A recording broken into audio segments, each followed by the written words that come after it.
Listo. Buenas tardes, Hola compañeros. compañeros, Buenas ¿cómo están? tardes, compañeros, ¿cómo están? ¿Cómo les va? ¿Cómo han Oh, pasado?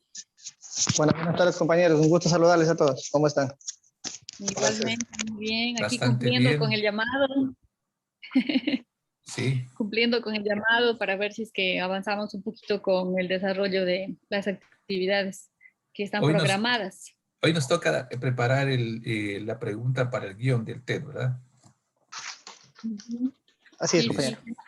Ajá. ¿Han revisado algo? ¿Qué les ha parecido? Las lecturas tan interesantes todas, ¿verdad? Muy interesantes las lecturas, Joanita, efectivamente. Bien escogido el material. Sí, Sí, yo creo que bastante sí. bien. Bastante bien. Súper pertinente, los autores mismo, muy bien. Creo que nos ha abierto mucho el panorama de algunos temas que a veces uno cree que los maneja, los conoce, pero nos ha permitido profundizar también y falta mucho, creo, por aprender. Así es. Sí, me imagino que sí. Chévere, Pero buenas por lecturas, dónde pero buenas empezamos? lecturas. Sí, ¿por dónde empezamos? ¿Quién quiere empezar? A ver. Bueno, yo puedo empezar. Eh, de todas las lecturas que tuvimos, a mí me ha llamado bastante la atención el tema del rol del ejército ecuatoriano.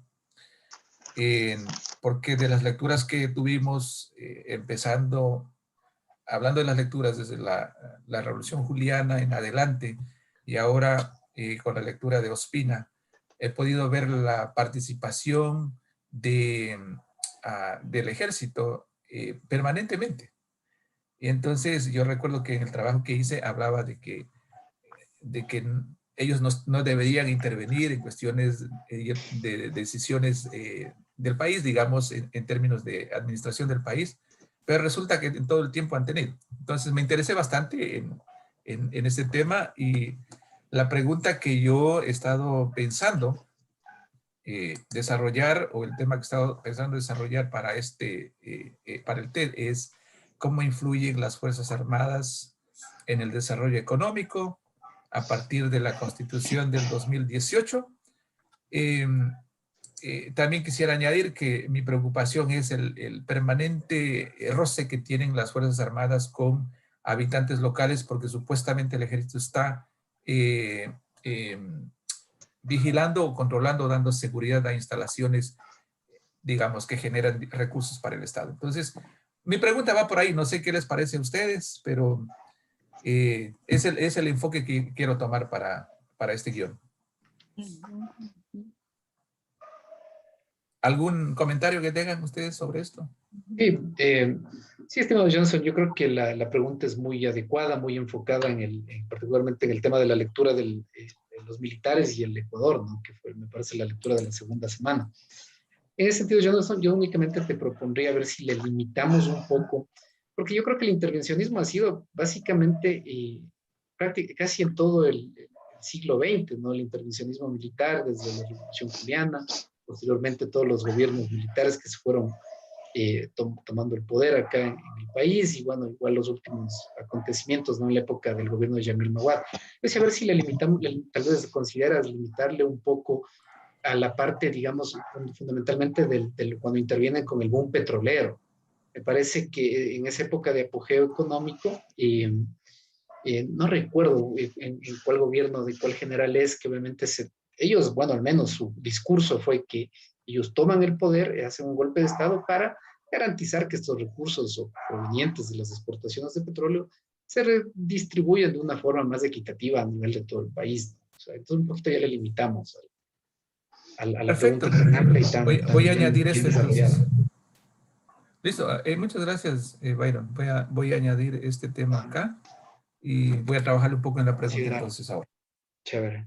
Si no me equivoco, creo, de lo que decía Bayriton, creo que es excepto en el gobierno de Rodríguez Lara, si no me Sí, equivoco. el general Rodríguez Lara es, así es. Marcó la diferencia un poco con las otras formas de intervencionismo, ¿no? Y que destacan la historia como algo diferente, muy excepcional, inclusive decía el autor, muy, muy excepcional, diferente a esas formas de intervencionismo. Sí me parece interesante, Johnson, la lectura, un tema preocupante que todavía sigue latente, a lo mejor no con tanta intensidad como en el siglo pasado, pero todavía está ahí, no es que ha desaparecido, ¿no? Me parece interesante también el enfoque que usted plantea a partir de el análisis o la concepción de la Constitución del 2008, por esta nueva definición que le otorga a las Fuerzas Armadas, no solo en el cumplimiento de sus funciones primigenias de defensa de la soberanía del Estado ecuatoriano, sino también el hecho de que pueda intervenir en actividades económicas. Y eso es lo que dice, ¿no? La Constitución de la República del Ecuador, relacionadas con la defensa nacional. Entonces, sí, un tema importante, me parece, Johnson, me parece muy bien con las observaciones que le hace el compañero Byron. Muchas gracias. Bueno, voy a refinarle un poquito más a la pregunta aquí.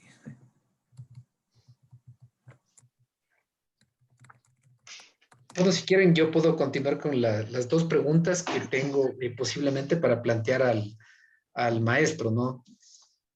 Bueno, yo en relación a la primera lectura en el texto de Monk, revisaba que dentro del tema de la democracia y capacidad estatal, la primera institución que una verdadera democracia debe fortalecer es justamente el sistema de elecciones. En ese sentido, para obviamente ir aumentando la capacidad, básicamente está dentro de la capacidad estatal el tema del organismo electoral. En ese sentido, yo quería topar tanto la lectura de la primera semana como la lectura de la semana en la que se trató los años de Revolución Ciudadana. Se podría considerar si efectivamente en el gobierno de Correa, que se fundamentó en el discurso de de ampliar la capacidad estatal, crear un Estado grande, fuerte, se hizo eso, se hizo un fortalecimiento efectivo del Consejo Nacional Electoral o del organismo electoral que regía en ese entonces. Entonces, más o menos la pregunta que tengo pensado plantear iría por ese lado. Y la segunda pregunta en relación a la base de Manta, la influencia que tuvo la base de Manta cuando estuvo operando acá en el país. Esto tendría relación con la lectura de la semana 2 de los militares y su intervención en el Ecuador, ya que obviamente en esa época entiendo que se trabajó de forma coordinada con nuestros propios militares, ¿no?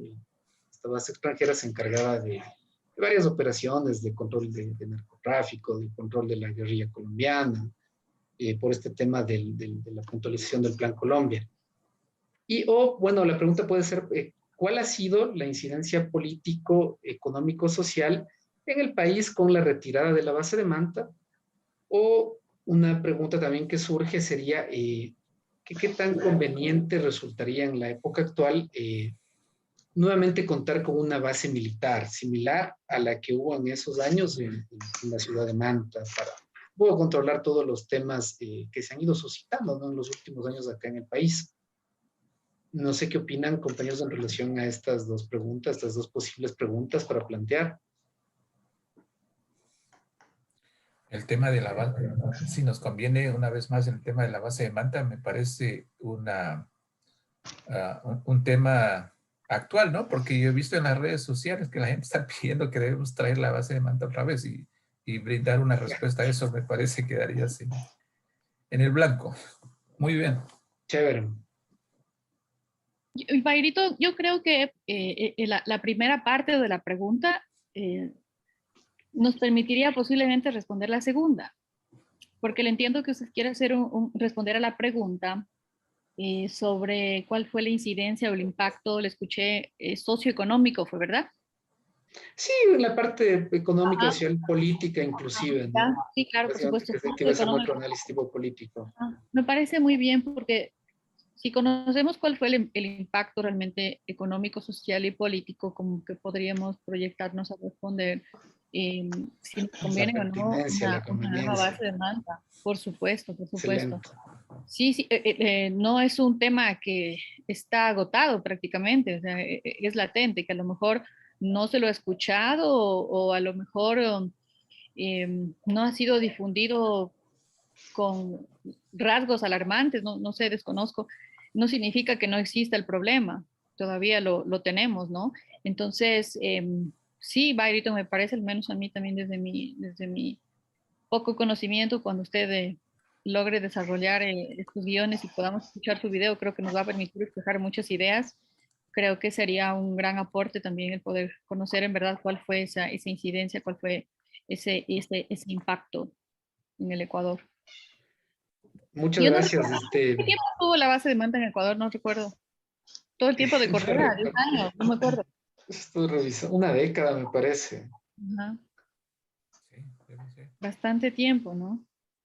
Sí, sí. Claro, y parece también de lo que hemos entendido un poco de las lecturas, porque sí nos ha llevado a revisar más, ¿no? Profundizar. Esta base de Manta aquí instaurada en el Ecuador es como una de las medidas precisamente para combatir estas guerrillas, pero producto de esta política norteamericana, entendía un poco así yo, ¿no? O parte de este Plan Colombia, algo así, Bayrito. Estoy equivocada, Sí, tal vez. fundamentalmente, claro, la intención del gobierno americano era controlar las FARC, ¿no? Entonces, en un convenio tripartito, entiendo, ¿no? Con países de Colombia, con el vecino país de Colombia y con el Ecuador, se instauró esta base. Obviamente también con otro tipo de acciones comunitarias de control, inclusive hasta de flotas pesqueras internacionales que por ahí irrumpan, ¿no? Nuestro espacio territorial. O sea, ese me parece que fue uno de los compromisos. Bien, es evidente que también habrán realizado actividades o incursiones que propiamente no estaban normadas o no estaban resueltas en estos acuerdos que se llegaron. Entonces, justamente más o menos por ahí quería yo irle revisando. Muchas gracias por su observación, Joana, en el sentido de que se unen ambas preguntas. La una es como una primera parte de la pregunta, ver cuál fue la incidencia cuando funcionaron, cuándo salieron y en función de ello, qué tan conveniente sería en la actualidad contar con una base militar con similares, no necesariamente de los Estados Unidos, ¿no? Pues el tema es una base militar extranjera que ejerce este control en cierto tipo de actividades ilícitas acá en el país, ¿no? Bueno, desde ya yo puedo decir que ningún intervencionismo creo que sea Sea adecuado bueno, entre los sí. Adecuado, extranjeros, ¿no? exactamente. Simplemente un tema de análisis de manera general para tener una idea, ¿no? Pero yo creería sacar las conclusiones que ningún intervencionismo El es incidente de adecuado. Angostura debe ser clave también allí, ¿verdad? En la discusión. Claro, compañeros, en torno al comentario que hizo el compañero Johnson, justamente acerca de la base de Manta, eh, yo quisiera saber qué piensan ustedes, de alguna manera tratar de vaticinar, de alguna forma, qué creen ustedes que ocurriría si se llegara a dar, pues que nuevamente se pueda instaurar la base de Manta en el país. ¿Qué creen ustedes? ¿Cómo creen que incida de acuerdo a la situación actual que estamos viviendo en el país, lo que hemos pasado, tantas irregularidades que se están dando? ¿Cuál creen ustedes que sería el alcance en sí en caso de que esto llegue a concretarse? Ujú. Yo en lo personal soy muy sincera. No sé cómo funcionaba, no sé cómo estaba comandada. Específicamente, por ejemplo, no sabría decir cuáles fueron las competencias exclusivas, cuál era el alcance en sí, hasta dónde estaba permitido una intervención, cuáles eran los límites en ejercicio de defensa de nuestra soberanía. Yo en lo personal, por ejemplo, no lo conozco. Más que las generalidades de que fue una medida un poco como para contrarrestar la insurgencia en el Ecuador, eh, producto precisamente de decisiones, inclusive dentro de un contexto internacional, pero no lo sabría. Por eso le decía a Byron hace un momento que es súper interesante la pregunta que él se plantea porque nos va a permitir, al menos yo desconozco, no lo sé, comprender de mejor forma.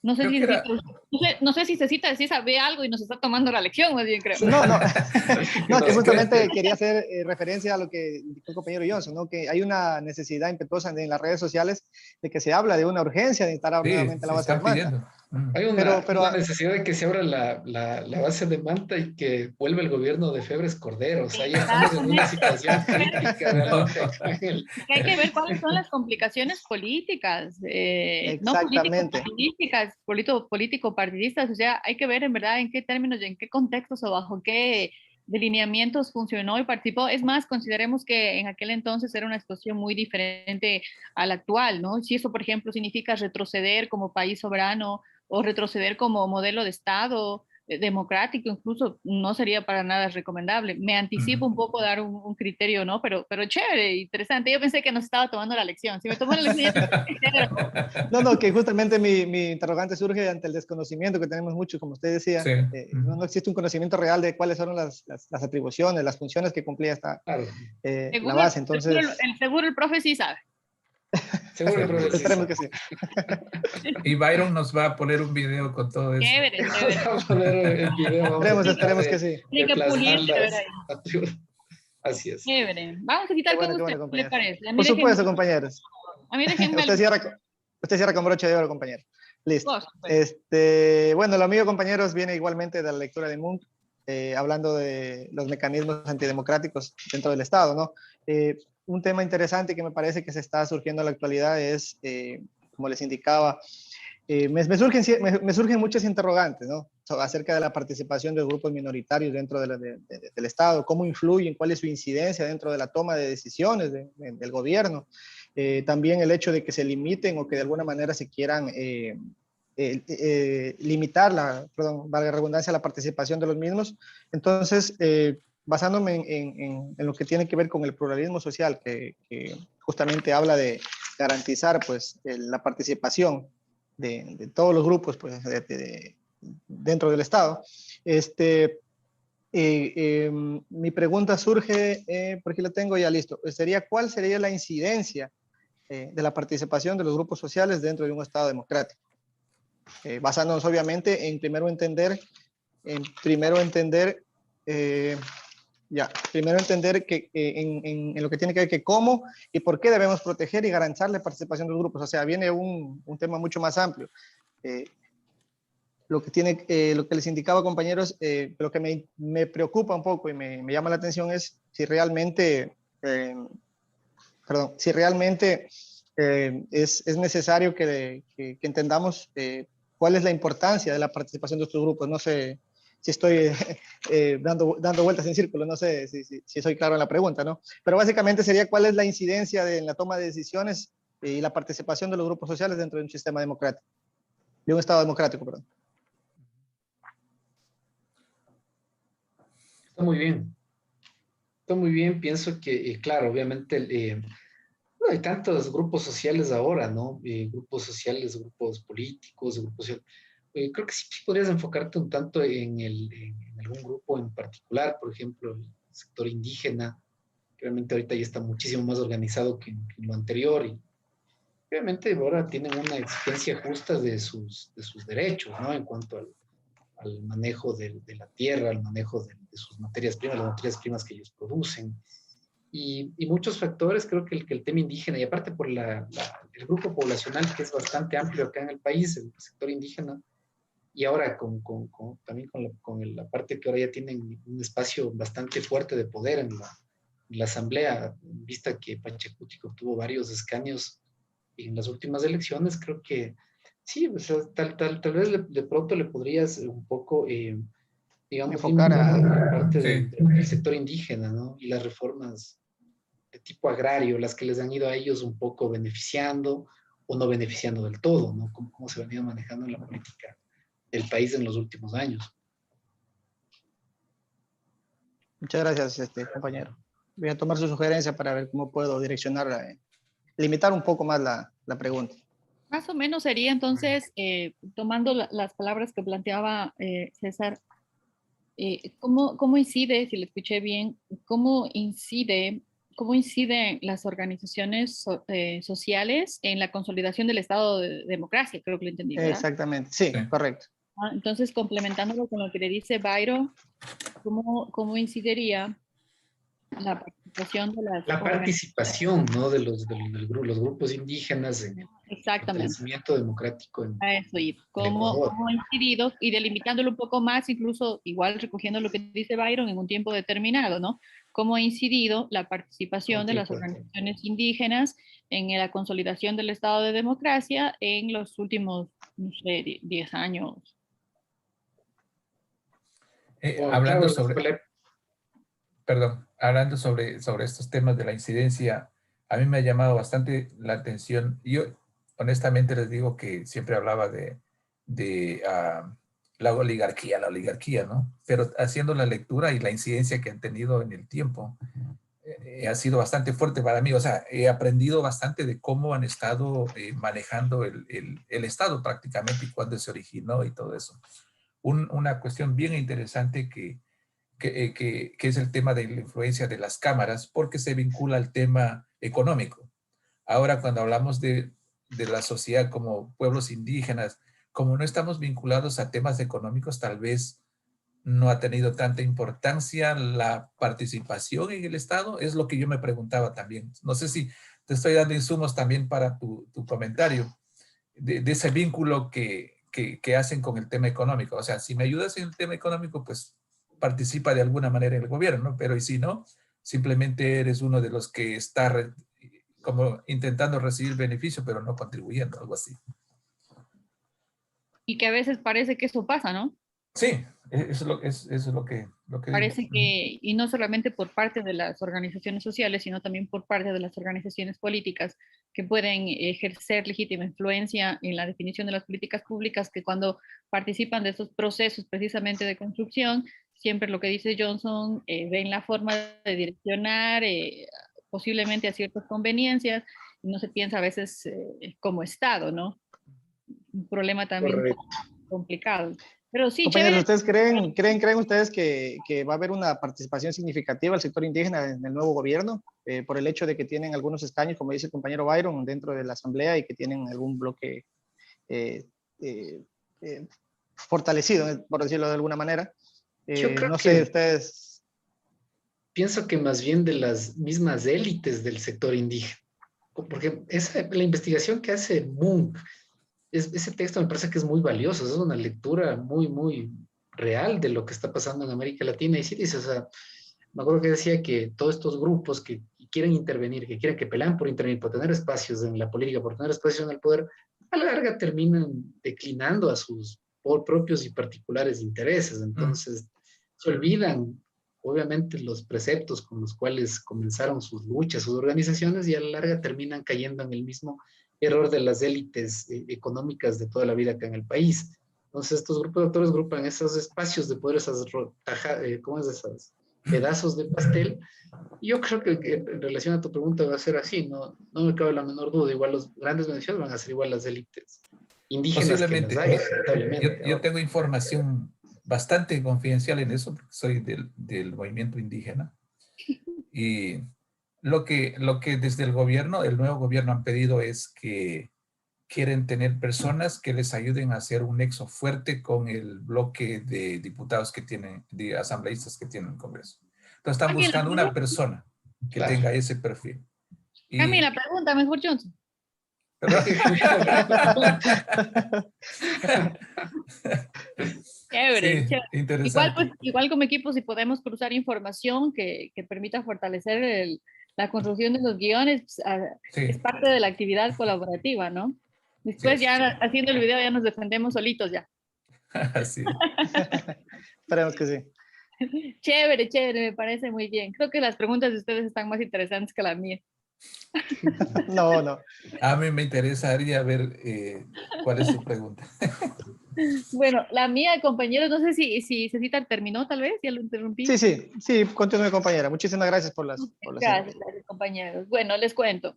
Cuando leímos la primera lectura de Munch, me pareció súper importante, lo decía también Byron hace un momento, un documento súper profundo, ¿no? Que nos hace reflexionar demasiado también como sociedad, como Estado. A veces uno se pregunta mil veces por qué no podemos avanzar, por qué no logramos esos estándares tan anhelados de desarrollo. Y claro, ahí Weber, pues resalta mucho el tema de los problemas en las estructuras burocráticas, por estos problemas de clientelismo electoral, que debilitan la democracia. Chévere, por ahí me llamó la atención y yo, por ejemplo, ahí me planteaba una pregunta. Y en el Ecuador, ¿cómo podemos fortalecer nuestra estructura burocrática? Que es básica, ¿no? Para la consolidación de un Estado democrático, para alcanzar desarrollo, para cumplir los objetivos del buen vivir. ¿Cómo logramos fortalecer la estructura burocrática, no? Pero bueno, leyendo las demás lecturas, un tema que a mí siempre me ha llamado la atención es esto de las políticas públicas, ¿no?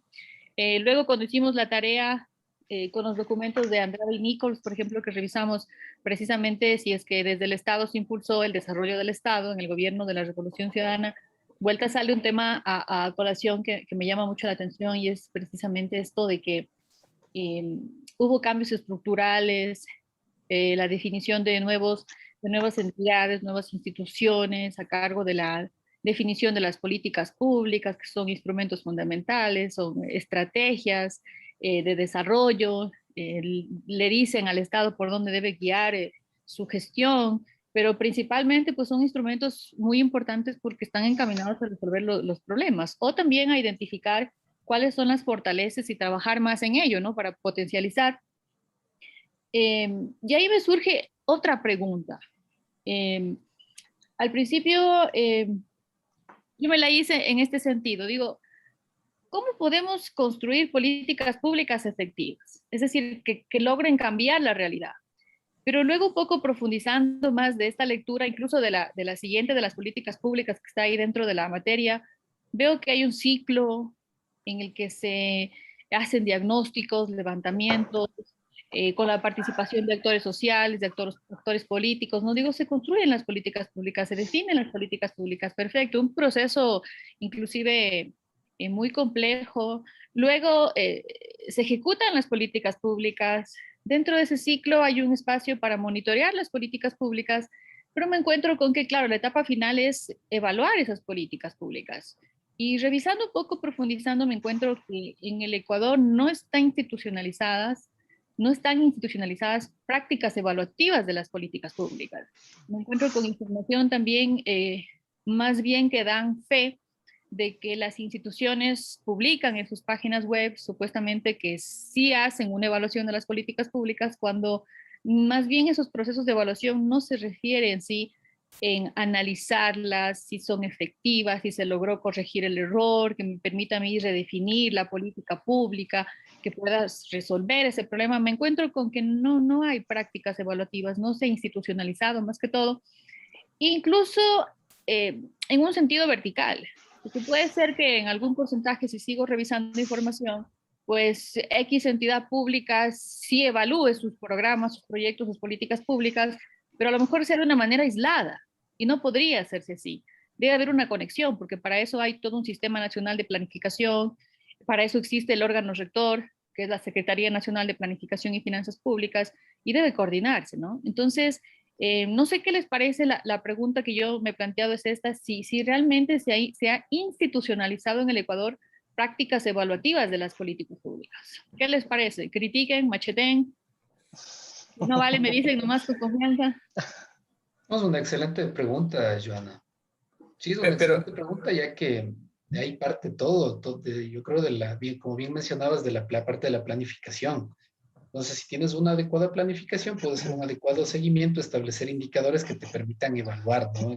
En la periodicidad, en espacios de tiempo, qué tan efectivamente se están implementando estas políticas públicas, ¿no? Porque se habla mucho de políticas sociales en beneficio de grupos más vulnerables de los distintos sectores que no han recibido a lo largo de toda la historia del país los mayores beneficios y que ahora se quiere tomar en cuenta, pero sin embargo no, en concreto tiene que haber justamente una institución que plantee y en la realidad haga una medición de qué tan efectivamente se los están aplicando y qué tanto beneficio están impactando, qué impacto está generando a nivel de toda la sociedad, de todo el país.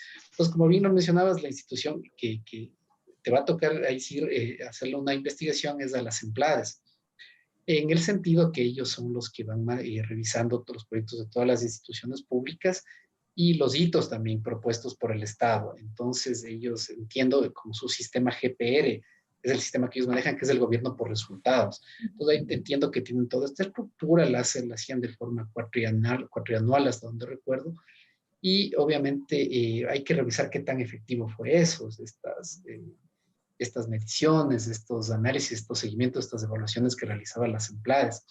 Y hay otra institución también que hace evaluación actualmente, porque no tiene muchos años de su creación, que es la EMCO.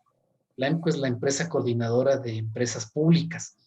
Y esta es una empresa pública igual, fue creada justamente para eso, para dar un seguimiento y ver un efectivo control y darles en sí las políticas y los proyectos a los cuales debe encaminarse cada una de las empresas públicas que actualmente tiene el BIS, que son varias. Ahorita en el país me parece que hay como 30 empresas públicas en las distintas ramas, en los distintos sectores. O sea, una con mayores problemas que otras, ¿no? Por ejemplo, las aseguradoras, las de vivienda como Casa para Todos, pero me parece que podría salir un análisis muy importante en función de la pregunta que estás planteando, compañero. Gracias, Benito. Voy a revisar. ¿Me escuchan, chicos? Sí. Ok. Sí. Voy a revisar. Fíjate que para mí es nueva esta empresa coordinadora de las empresas públicas, de las EMPs. La EMCO, EMCO, correcto. Ajá, ok, pero se refiere a empresas de coordinación de las empresas públicas, me dice Bayrito. Sí, Perfecto. Esa no la había escuchado, la voy a revisar, si está vigente, cuál es su alcance. Un poco, claro, estas empresas públicas entiendo que están o forman parte de su creación de los modelos de gestión que se establece por parte del gobierno, que tiene o persigue, sí, fines económicos precisamente. Buenazo, chévere, chévere, lo voy a revisar por ahí. Chévere, gracias, Bayrito. Joana, una pregunta. Entonces, ¿tu aproximación va a ser desde la crítica de la burocracia weberiana o como complementario a eso? Más bien yo creo que a lo mejor como conclusión, si yo logro identificar definitivamente de que en el Ecuador no se ha institucionalizado, perdón, prácticas evaluativas de las políticas públicas, lo relacionaría con la teoría de Weber en el sentido de que definitivamente eso también debilita la burocracia estatal en el Ecuador, o la capacidad estatal, perdón, en este caso. Sí, definitivamente debilita. E incluso en algunos datos del documento que revisamos al principio, se hace énfasis en el hecho de que debería trabajarse mucho en los procesos de formación y capacitación del personal que se dedica a alinear las políticas públicas. Y sí, es correcto. Incluso recuerden ustedes en una clase, creo, del doctor Israel Celi, creo que fue, decía, a veces en las instituciones públicas encontramos ingenieros en administración de empresas, por eso a lo mejor no es que estamos manejando muy bien el Estado, ¿no? Entonces, ¿qué es lo que está pasando con esos perfiles? ¿Qué es lo que está pasando con el personal que está a cargo de esta actividad que es muy, muy delicada? O sea, las políticas públicas, perdón, no son cualquier cosa. No quisiera utilizar ese término, pero definitivamente no son cualquier cosa. De ahí parte, inclusive me encontré con un concepto de que las políticas públicas tienen un enfoque inclusive de derechos humanos y que las políticas públicas definitivamente son delineadas con ese enfoque de garantizar el cumplimiento de los derechos de las personas en el Estado constitucional de derechos que vivimos. Pero, ¿qué pasa entonces si no hay un proceso de evaluación de las políticas públicas?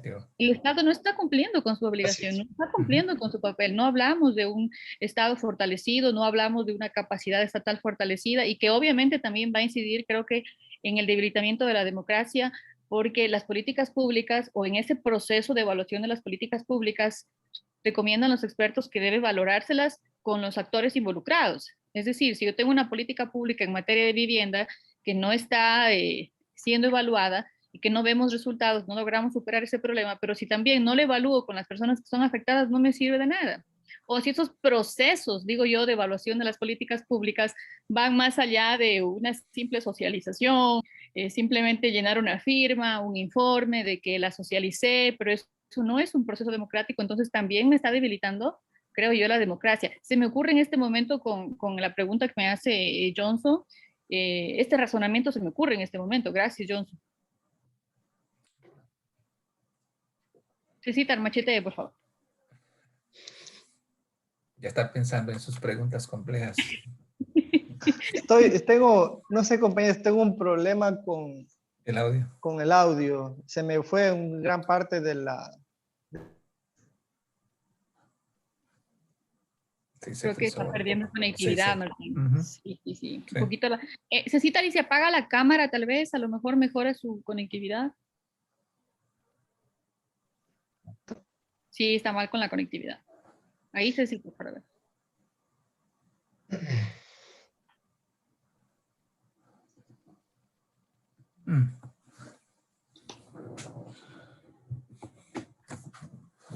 Bueno, creo que hemos avanzado bastante con... Sí. Con Bueno, creo que Cecita no me va a criticar. Estaba escuchando sus intervenciones, pero tengo problemitas con lo que usted manifiesta. No puedo Qué pena, Cecita. Nosotros también ya no lo estamos escuchando bien. Creo que es un Ujú. problemita de conectividad. Sí, Sí, sí, es sí. que es la hora en que todo el mundo entra al internet. La del tráfico. Y Sí. eso que es 1 de mayo. Ah, sí, también. Nosotros no tenemos descanso. No sé si vieron ayer un meme que decía, acaba de morir la frase, es viernes y el cuerpo lo sabe. Murió. Definitivamente. Chévere, entonces, compas, Cecita, no sé si logró retomar la conectividad para escucharlo, tal vez si es que tiene alguna observación, sino para ver si nos ayudamos definiéndolas exactamente para ver si es que el profe nos ayuda echándole un ojito. Sí. Entonces, el siguiente paso es, tenemos que enviar las preguntas al profesor y colgar el link que yo les voy a pasar también en el Canvas, ¿no? Pero creo que yo entendí que este link va a ir en el deber final, ¿no es cierto? Ah, ok. No, No sé, pero él quería ver, ¿no? no sé, ayúdenme, Bayerito y César. Parece que le entendí que dijo que este link lo vamos a poner en la parte inicial de la tarea final Sí, o sí. no. Él adjuntó un documento, ¿se acuerdan? Sí, Algo así. exacto. Yo abrí ese documento y ahí indica al final que debemos adjuntar esto. Aquí está. Compañeros, una preguntita. Como tengo problemas con escucharles a ustedes, no sé si este link está disponible para volver a escuchar la clase otra vez, o sea, para volver a escuchar lo que conversamos. Sí, Claro, yo claro, les voy a pasar. claro, Sí, son aquí Sí, por valiosas. está. favor, porque sí tengo muchísimos problemas para escucharles y la verdad que hay partes importantes que se me pasaron por Claro alto, que ¿no? sí, Cecita, por supuesto. Estamos aquí en grupo para colaborar. Es por eso una actividad colaborativa, hay que Así colaborar. es. Bueno, entonces, yo les agradezco mucho. Voy a tal vez cortar la grabación y luego seguimos, tal vez. ¿Listo? ¿Está bien? Sí, Sí. correcto. Ok. Voy a cortar este rollo.